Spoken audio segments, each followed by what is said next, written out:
Okay, so bringing you guys in part 3 of our 3-part series masterclass. So today we're going to talk about managing and scaling your real estate investment portfolio.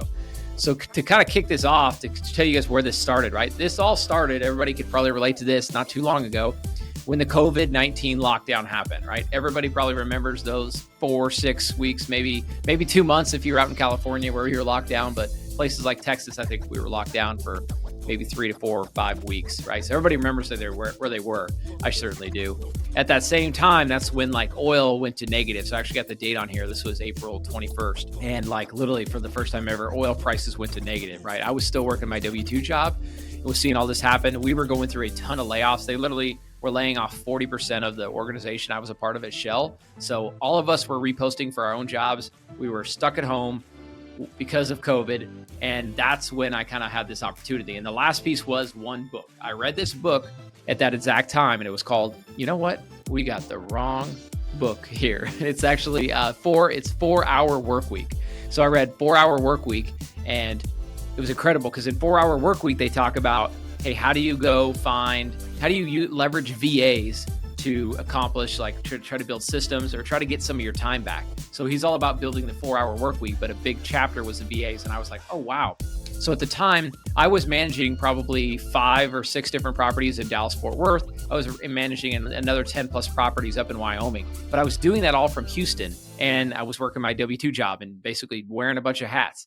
But at that point, I'm like, I had a mind shift change, and I was like, okay, well, if I am sitting here in Houston and I can manage all this stuff, why can't I train a virtual assistant to do exactly what I'm doing? Because I'm not in Wyoming, I'm not in Dallas Fort Worth doing all this work, but I'm still doing it. Why can't I standardize that and build a process and a system to where virtual assistants can do it? So that's where this all spun off, and where I really started to build that property management company and into what it is today. So today I'm going to be walking you through exactly how we do that, and how we've taken it to the next level from using VAs to scaling our portfolio to where today, toward the end of this month, we're going to have, or it might be actually one closing might get pushed into June, but in the next 1 to 2 months, we're going to be managing over 250 units across our portfolio. And we're able to do this. We do this all in-house. We don't use property managers. We use our in-house team to do this.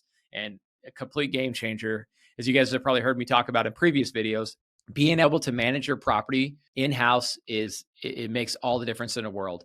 Think of it this way. Who is going to care as much about your property as you, right? No one is. There's not a property manager on this planet that's going to care about your property as much as you do. They might say they do, but they just won't, right? There are some that do a great job, but there's also a lot of them that to where their interests are not aligned with yours as much, right? They're aligned to basically, they get a percentage of the rents. So they're trying to keep it rented, but they like pushing rents, for example, which we'll talk about today, keeping costs down. Like they don't have the same drivers as you do. Their job is to perform a service and keep that thing occupied, but you don't always align. But when we've brought it in-house, it's been a huge game changer for us. So I kind of kicked off each presentation of this masterclass, kind of explaining myself, my background. I'm going to do less of that today because hopefully you guys have gotten to know me. I did kind of show the Shell logo here. That's when I was working that W-2 job when oil prices went negative and we all had to reapply for our jobs. But that was, and I'm going to kind of come back to that, but that's when I really started to build this system. But first off, like I wanted to explain, like, why did I choose to scale my company the way I have and to scale my investment portfolio, right? I've got several things listed. These are all things in real estate where you could create revenue and make money. But what I'm going to talk about holistically is how do you create wealth through real estate? But you can go in wholesale, right? I could have, and I did this actually when I lived in Dallas Fort Worth and we were flipping houses and buying rentals. I would work with a wholesaler, and the wholesaler would, every time they had a property to sell, they would send me, we got an email blast. We'd run out to the property. We'd give our offer, or sometimes there'd be multiple people out there and it'd be like a silent bid where we'd all put our number down and whoever had the best bid got it.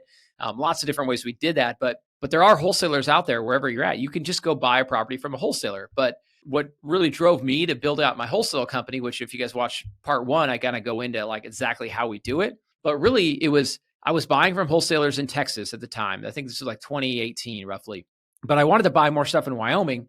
And I was like, man, I wish I had a wholesaler in Wyoming, but there wasn't one. There were literally no wholesalers. I'm like, well, why don't I figure out how to do it? So I went and built out the system to do it. So now that provides my company and my scalability of my company, it's so much larger now because I'm not having to depend upon that service provider to bring me my deals, which Who knows how many deals they're going to bring me? Who knows how much they're taking off the top? Who knows if it's even going to make sense by the time they make their money and sell it to me? Why not go direct to seller, right? So that doesn't work for everybody, but that's been a big one that's helped us find better deals and helped us have consistent deal flow. So the second thing I talked about is the construction fix and flip. There are lots of contractors out there, probably not enough, but you could always go find a GC. You could go partner with somebody, but there's plenty of people that could provide that service of fixing up and renovating your property, whether it's a buy and hold that you're fixing up to keep as a rental or whether that's a fix and flip. But again, we made the decision after, again, many years of dealing with the obstacles of hiring a GC and dealing with subcontractors. We're finally like, let's bring guys in-house, create our own construction company to where, again, we have more control on the timeline, budgets. And just if you guys are interested in diving deeper there, go back to the part 2 of the masterclass. We dove in exactly how we manage our contractors, right? So the third one is service providers. There's tons of service providers out there you can use from a property manager to a carpet cleaner to all the different things. Like, I mean, just any industry, right, has lots of service providers. And there's a ton out there in real estate. Again, we've taken on the strategy of, and again, this happens, guys, this doesn't happen overnight. This doesn't happen if you have one property, 2 or 3. It happens as you get more and more. And we just saw opportunities to become the service provider. For example, we do all of our property management, which we're going to talk more about. We actually bought a carpet truck because through networking and the right deal, we found a guy who had a carpet cleaning business that was about to go under. We bought his carpet truck for an affordable price. Now we can clean all of our units and don't have to call the carpet cleaner, and we can keep that margin and we can go monetize that business, which is cool. Another thing is we bought this huge Quonset hut in Laramie to where it's this big, huge indoor facility that's covered. I mean, it was like dirt floors, but we can now use that for storage. And now instead of going and paying for storage, we have storage in Laramie. So all these are the different things that we've done. The last one is a brokerage, right? So you can, whether you're trying to find your deal or sell your deal, you can go through agents or brokers, and that's a great way to do it. But ultimately, that's another way, another income producing activity that these agents or brokers are making money on. They can also go manage your property, right? You can go pay a broker or property manager to manage your property. We've decided that, hey, again, a big part of this presentation is we've decided to bring that in house. So we keep a tighter margin on that, or we don't, margins are just better on our deals because we keep it in house. And the biggest thing though I like is just the control. And if there's an issue I have on a property, I'm not waiting on my property manager to get back to me. And I'm not having to play the telephone game where property manager calls tenant calls me, and then we do this whole loop, right? Now, when we have issues, I have a weekly meeting with my property management team. We talk about how is the portfolio going? How many rentals do we have open? What does our vacancy look like? What is our repair? How much should we spend on repairs? What openings are we having, and what are we doing to market and fill all those? I can have a weekly meeting and control all that versus trying to go find a third service provider that cares as much as you do. Again, I haven't been able to find it. If you find it, let me know. And then the other part of the brokerage is buying and selling properties. We do a lot of direct to seller, so we can buy it without an agent. And when we flip, sometimes we often still do. We love partnering with agents, and because they give us a pulse on the market and they bring us so much value that I love giving our listings to other agents that are local to the market. But there are some times where it just doesn't make sense to use an agent, and we'll go market the property ourselves, or we'll do a wrap or a lot of other different kind of exit strategies. So I wanted to show you like why we've built a fully integrated company and the value it's given us, and just all the different optionalities, right? You don't need to do this starting out. You don't need to build all this out. But this also kind of shows you guys, here's like 4 different ways you could go create value in real estate and go create income for yourself. Okay, let's move into, again, why rentals and why long-term wealth, right? A lot of people, this is why they get into real estate. They get in there to create wealth. They want to potentially later leave their job, or maybe they want to create another income source, or maybe they just want to have a retirement that they can depend upon, like the stock market and up and down on them. And a lot of people have experienced this when they were ready to retire and their 401k or their stock portfolio got cut in half, and now all of a sudden they couldn't retire. So a lot of people love real estate as a replacement for that. I always talk about the big four things that you get when you go to invest in real estate, right? The first one we typically look for is cash flow. Cash flow is how much money you make on the property after you pay all your bills and all your debt service at the end of the month. Second thing is your appreciation. A lot of people purely invest for appreciation, meaning they're just buying an asset because they've seen real estate go up over time, year over year, especially in maybe opportune areas where they're seeing a lot of appreciation. So they might not even care about the cash flow, but they're just counting on this property just continues to go up in value. The next one is mortgage pay down. So typically, if you're buying, and I always recommend using a little bit, your proportion of debt that you want to use or leverage on a property depends on your kind of risk tolerance. But if you're using some of it, every month you make a payment. If you have this is assuming you're using this as a rental property, your tenant is paying you, you're paying down the mortgage, and then over 15, 30, or whatever your amortization is, you're going to pay off that property every month over a month. So benefit number 3. Benefit number 4 is the tax savings. And honestly, guys, this is very high net worth individuals or people who are just making a lot of money each year. They're giving a lot of that money their hard-earned money that they make, they're giving it back to the IRS. But what they do when they invest in real estate is they create these passive losses or sometimes active losses on their tax returns, and it offsets their income, which ultimately keeps more money in their pocket. So a lot of people purely invest with real estate based on that. But again, the beauty of real estate is if you are a buy and hold investor, you get all 4 of these different benefits. Okay, so now let's get into how did I build that system back to when I read the book. I was at home. Remember, it's COVID-19. The world is shut down. We're stuck in our house. I'm worried about, hey, do I even still have a W-2 job? I'm having to reapply for my job. But the nice thing was we didn't have a whole lot to do because we were just applying for a new job and there's no work to do because oil was negative, right? But at that time, I'm like, all right, I'm going to go standardize everything I'm doing and I'm going to teach a virtual assistant how to do it. Well, how did I do that? The first piece was having a property management software. To be honest with you guys and show you like where you can first start off if you're managing property, just having an Excel spreadsheet is how I was doing it. I literally got some stuff from Brandon Turner's old books and I had an Excel spreadsheet. I was tracking my expenses and my income and deposits and all that through Excel spreadsheet. Again, I wouldn't recommend that as you grow, but as you grow out of it, you got to have some sort of software. So that's when we invested into Buildium. Buildium is our software that allows us to do so many different things from a property management standpoint. And I can let a virtual assistant manage this software. So to talk about some of these things it does, I can do my tenant screening, my applications, my placement. We manage our showings. We manage all the work orders. It's really nice to where like if there's a work order, that the work order gets submitted by the tenant through the software, then my property managers can go in there and take care of the work order or schedule it or do whatever they need to do. And then they can close it out. So it's all in that one feature. Paying rent. Right? A lot of people, this blows my mind. Still to this day, we buy so many properties where people are dropping off checks or picking up cash. It happens all the time. But to me, we were at least using Venmo before we started this. But what we do now is all the tenants make all their payments to the system. You can easily go in and see, hey, have I received all my rents? Because like, how do people even track this? Anyway, it's crazy to me. But we use this software to they can make their payments. We can automatically put in late fees. We can track the deposits. Again, it just gives us good visuals on how the properties are performing. We can even pay invoices through this. And the last thing is starting to manage collections and late rent, right? We can set up a process to where, all right, if the rent is late on the 5th, we charge late fees, and then we send an email to the tenant. We can kind of start our eviction process, which I'll get into that a little bit later. But kind of explain the process a little bit more. So you got a virtual assistant. Typically ours are in Mexico. We also have some in the Philippines, all over the world. They're logging into Buildium. They're able to see all this information. But when they get like a work order or they get a showing, then they have to now go coordinate with somebody who's boots on the ground. So our boots on the ground in Wyoming and Montana is our contractors. We have our lead foreman, and often we'll have a runner or a real estate agent. So those guys can coordinate to go make the repairs, or maybe they can go do a showing or whatever needs to be done face to face. We leverage those people to be able to do this boots on the ground. Because you were probably asking yourself, well, heck, what does your guy in Mexico do when you got a toilet that won't flush or it's backed up? Well, first off, he tells that tenant, go make a work order. Don't call me. Thank you for letting me know. We appreciate that, but need to submit a work order, and then they can process that work order, push to the lead manager, or the lead foreman or the project manager to say, hey, who's going to go do this? Or often we've got a list of vendors, and my property manager in Mexico will just go directly call he'll go call the vendor, and they'll go set it up and go knock it out. So it just allows you to do all that. Again, with today's technology, which I'm going to get to in a second. Actually, let's get into that. Talk about how do we leverage all the technology out there today with virtual working and everything that's changed because of COVID, right?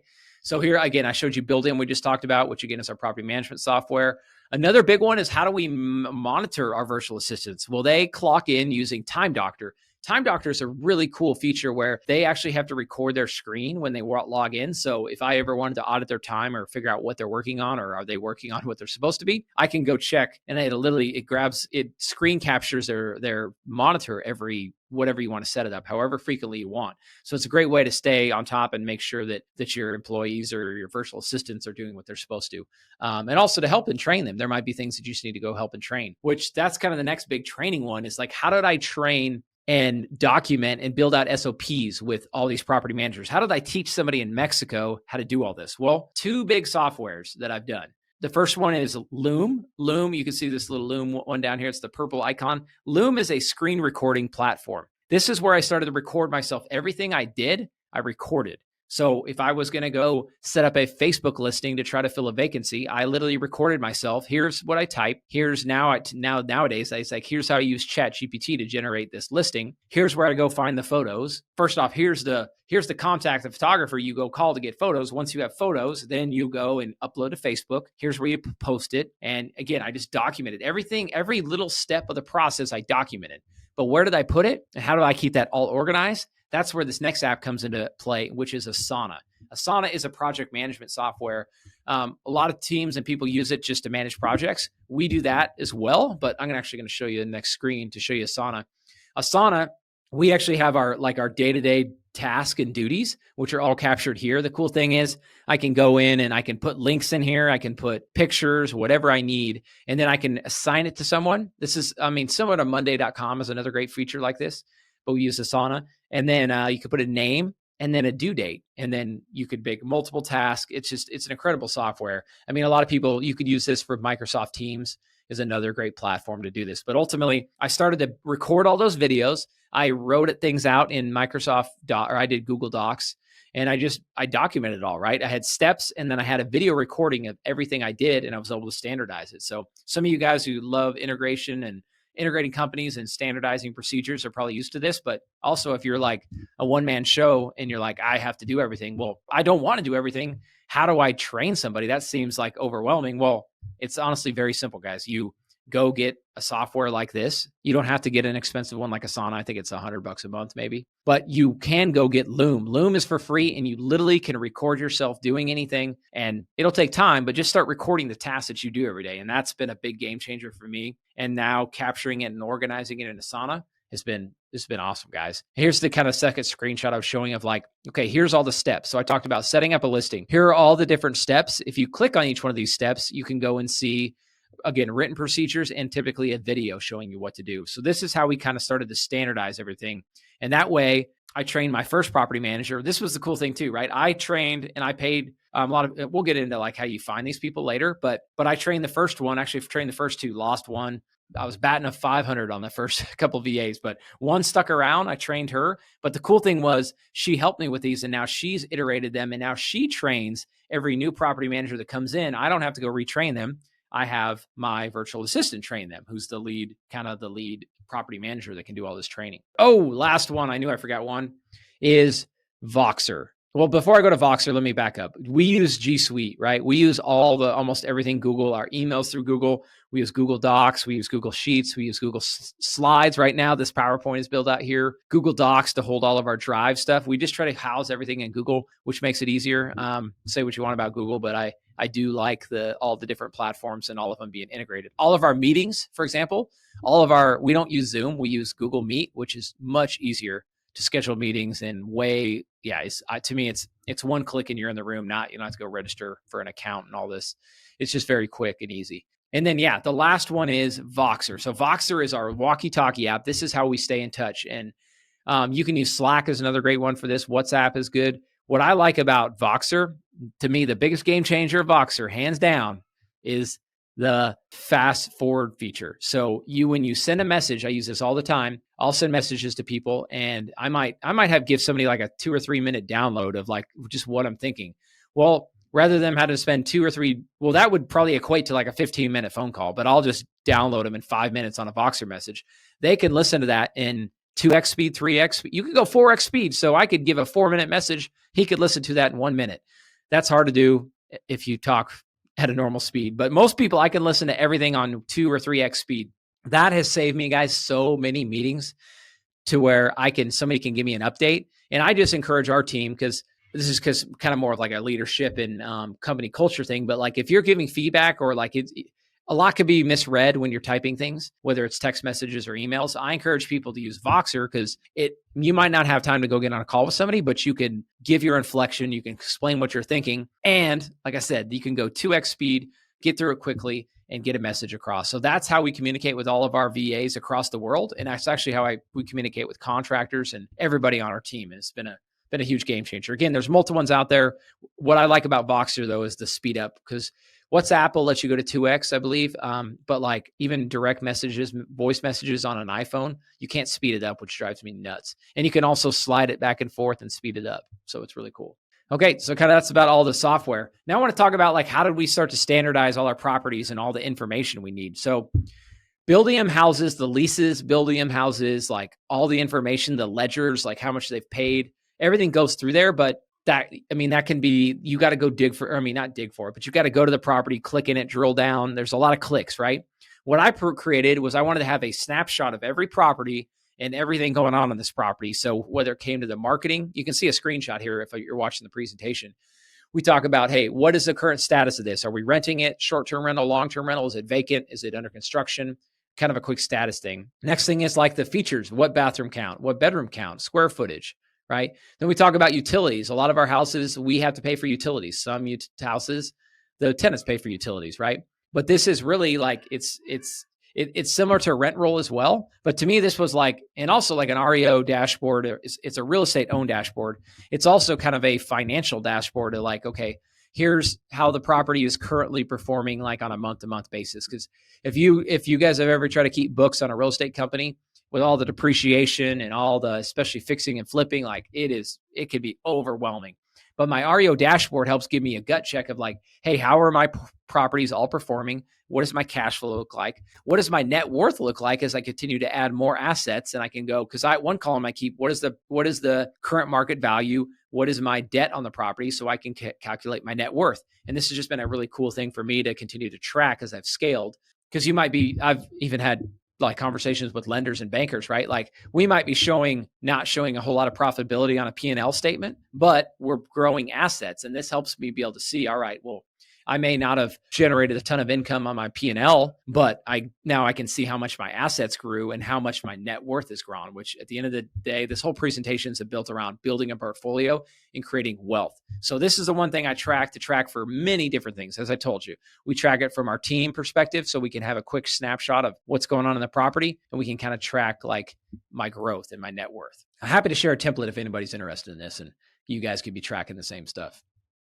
All right, now let's talk about like some logistics and like what's really helped us differentiate ourselves, I think, as one of the best property managers and just a really good operator of buy and hold real estate. So one big thing is pushing rents, right? As many people in many markets have seen, rents have constantly gone up, but there's a ton of landlords and again, if you're using a property manager, they're not very incentivized to go push the rent. Like they get 10%. If you bump it up $100, that's $10 a month. You think that gets them excited?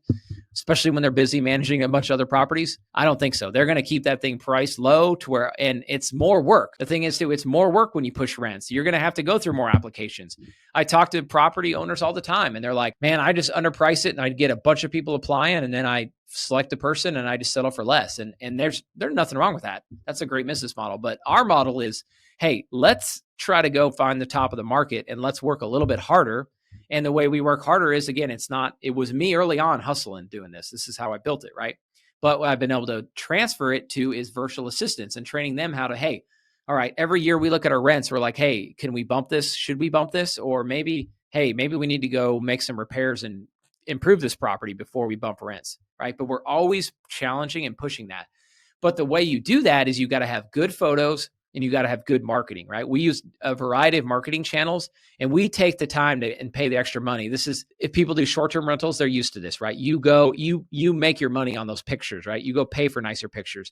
But when you look at your competition, you got a bunch of other people who took pictures on maybe they don't even have a picture sometimes, or they got a bunch of pictures on maybe their flip phone from 1990 and they don't look any good, right? We take time and spend money, and we also get videos. The videos helps us a ton because we have a lot of virtual showings, especially in a college town. Because a lot of times there's a limited supply, which is a whole nother presentation, which I don't talk about today. Like we invest in markets where there's not enough supply. So when there's not enough supply, people will buy it sight unseen and they'll pay a premium for it, but they're not necessarily going to pay a premium if they haven't seen it. Or can't see it. So we take the time to go record a video to where we can have a video virtual walkthrough to where they could feel comfortable. And again, when it comes to marketing and selling, the more competition you create, the higher price you're going to get. So that's the big thing we do is we try to focus on the seasonality, right? Another tip we do, you guys will love this. In a college town, we list all of our properties that are, because in Laramie, Wyoming, for example, all the properties turn over typically between May and August/September because again, it's based on a school year, right? Based on when college starts. So all the turnover happens then. But what we do is we know that it's a tight market and the smart students and the people who are proactive, they start looking for their property in February, April, March. Literally, we do a ton, like we put all of our properties up for rent in March and we start actually showing those properties, even though they're not going to turn over until July or August, we start showing it then. Right in the peak of competition, while all the students are still there on campus. And that's when we try to go rent it out and push rents. And again, if you're ahead of the curve and you're marketing, the other thing is if you wait till your house is vacant, you become more motivated and you don't want to wait a month or two to go find the top rent. But if you start marketing it when it's still occupied, you don't lose any rent. And you can also, again, push the total amount of rent and income you get from it. We often try to create bidding wars, just like, you got to think about when you're buying and selling real estate. And you guys have seen this for many years when you're trying to buy your house, right? You had multiple offers, a bunch of competition. Well, we try, again, through our marketing, we try to create competition with our rentals and we try to fix ours up and make them nicer than everybody else's. And I guess I mentioned the pictures look nicer, and we also just take better care of the property. So creating competition, again, pushes rents. Yeah. And I think the location, right? Buying location. You guys, everybody heard that, right? When you're trying to find your next real estate asset, if you find the right location, that's, again, you're going to create competition and you can ultimately create more revenue. And a couple other last things we've done, especially in college towns, is renting by room. They're starting to call this pad splits. I'm seeing people, it's kind of interesting. They call it pad splits now. We've been doing it for years in Laramie, but this is actually how people are investing in a lot of these hotter markets like Houston or Dallas that have appreciated the ton, where the deal won't pencil to buy it as a rental based on how much prices have gone up. But if you split it up by room, you can get more rent, and it's working out really well for people. But it's been a great strategy for us for years. And then the last one is co-signers, right? I'll tell you guys a story of how this impacted us. Having co-signers, people ask me all the time, Wade, you rent in a college town. I bet that's a big headache. Don't they trash your houses? Don't they throw parties all the time? I have not, maybe one house over the years I've had an issue with parties. Like we don't have issues because we screen the tenants on the front end and we try to filter that stuff out based on their references, but it still gets through. But if it does, their parents co-sign the leases. When I say co-sign, they literally guarantee the lease to where if there's damages above their deposit, we can go after the parents. Or if they don't pay their rent, the parents still have to pay it. So these college students are in a rock and a hard place when they when they want to rent, right? They don't have any rental history. And a lot of places will be like, hey, if you don't have any rental history, sorry, we can't vet you. We can't verify that you're a good tenant. Well, I'll let them rent for us, but they're going to have a co-signer. And again, that parent co-signer mitigates a ton of risk. So the story I wanted to tell you is when COVID hit. So back to, we kind of talked about the story earlier, but when COVID hit, I had a small portfolio in Dallas, Fort Worth, and a portfolio in Laramie, Wyoming. The stuff in Fort Worth, I was having a fight with the tenants, negotiate, because again, everybody was getting laid off. And if you were a landlord back then, everything turned into a negotiation. So I probably got maybe 70% of our rents during the COVID time. In Laramie, I didn't miss a single payment, literally, and I had way more properties there. And Laramie is a college town. It's driven by the college. The college was shut down for 18 months. They didn't have in-person classes for like 18 months. We didn't miss a single rent. And a big reason was parents guaranteed leases. We also had to kind of work in our favor that all these college kids didn't really want to go back to their parents' basements and leave Laramie and lose their college experience. So a lot of people stuck around, but either way, we worked through that. And because the parents guaranteed the leases, these people stuck around. They didn't have an easy out to be like, all right, peace out. I'm going back and I'm not going to stick to this lease. Our leases had a lot of teeth to them and it really helped us out. All right. I want to talk about multifamily acquisitions. This is one of the last slides. This has been a big one we've changed in our company in the last 12 to 24 months. It's been a huge one. So because again, talking about at the beginning of the presentation, is talking about being able to be a vertically integrated company. when we go to buy multifamily properties, now we can go after those C-class multifamilies, which need some work, have a little hair on them, but we could buy some amazing deals, and we can buy more deals, and we could buy creatively with creative terms where the seller might finance us. Also, we might not have to put as much money down. I mean, to put it in perspective, anybody can go buy, if you have enough money, you can go buy an A-class apartment. You could be Grant Cardone and just only buy the best premium properties and do great. But not everybody's Grant Cardone and is an incredible capital raiser, an incredible sales guy to go buy A-class properties. A-class properties typically don't have as many issues, don't have as much maintenance, don't have, like I said, the issues with tenants. They're typically like big enough to where they have a really nice management staff, but that takes a lot of capital and it has thinner margins. Where we've lived is really in the C class. And then we try to take a C class property, move it up to a B, maybe even an A class. But the way we do that is, again, getting in there, getting our contractors in there, and we look for value add. So the kind of differentiators here has been, okay, we've done several different we started out with a 14 unit 2 or 3 years ago, was our kind of first case study that we turned around. All the rents were literally half of what they were supposed to be.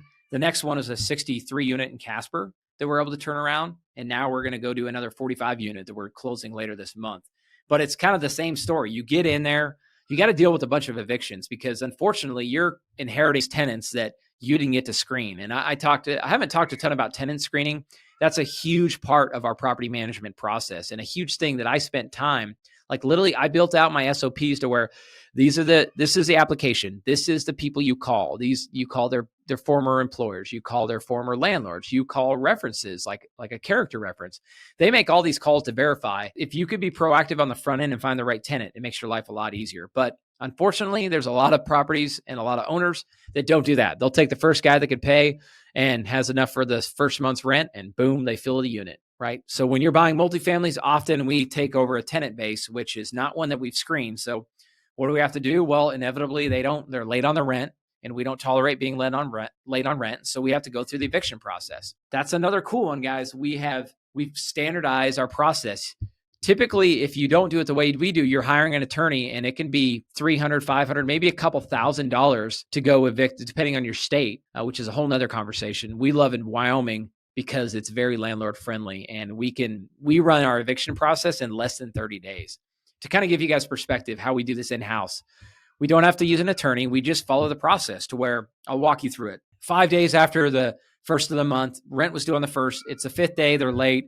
On the 6th day, they get a $20 late fee, or I think it's $35. And then they get $20 every day after that. If we get to like the 7th or 8th or 9th, we have a process to where we actually go, the next step in the eviction is we go serve a 3-day notice. So we go post that on the door.